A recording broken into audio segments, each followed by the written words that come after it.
gagawin mo, Torres, pagka-aresto mo? According to the ICC statute, dadalhin mo dapat si Duterte sa harapan ng competent judicial authority.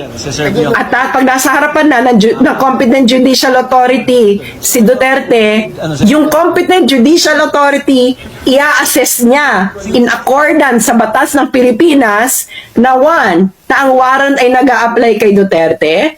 Two, na ang person, si Duterte, ay inaresto in accordance with the proper process. At ikatlo, na ang karapatan ni Duterte ay nirespeto.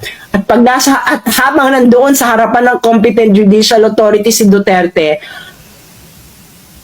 pwede siyang mag-request sa harapan ng competent judicial authority ng interim release pending surrender. Hindi nyo nga siya dinala sa harapan ng competent judicial authority. Doon palang mali na kayo. So, merong procedural flaw.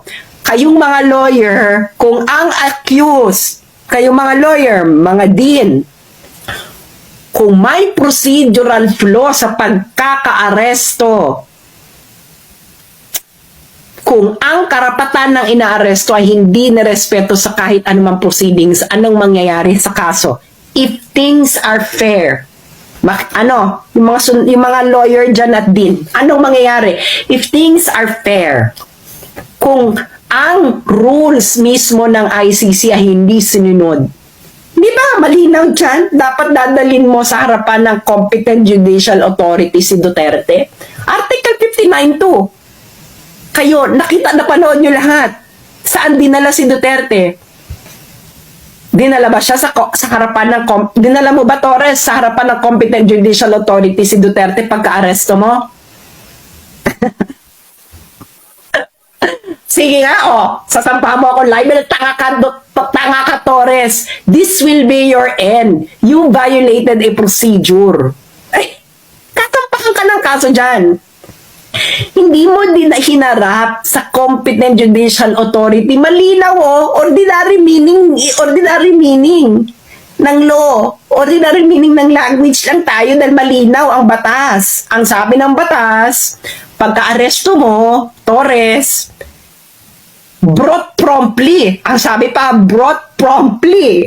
Ibig sabihin pagka-aresto mo, hindi ka na pwede mo pabanjing-banjing, Torres. Dapat dadalhin mo na kagad si Duterte sa harapan ng competent judicial authority. Ginawa mo ba, General Torres?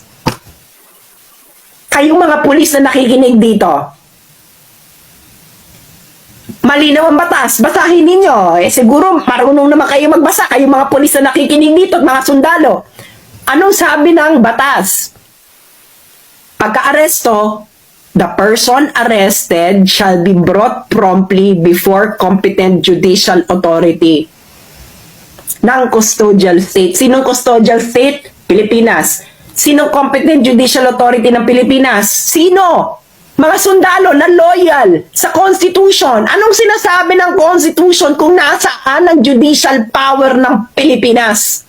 Nasa Villamor Air Base ba? Kaya nga, di ba, loyal pa kayo sa Constitution? Ano sinusunod yung batas? Ayun ang batas ng arrest proceedings ng ICC.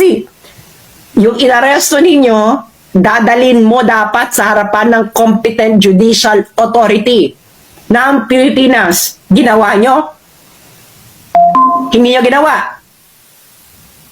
Ano ang Villamor Air Base? Nasaan ang judicial authority ng Pilipinas according to the Constitution na dapat loyal kayong mga sundalo at pulis? Nasa judiciary. Nasaan ang venue ng judiciary? Nasa Villamor Air Base? Wala. So hindi na kayo loyal sa Constitution. Tama?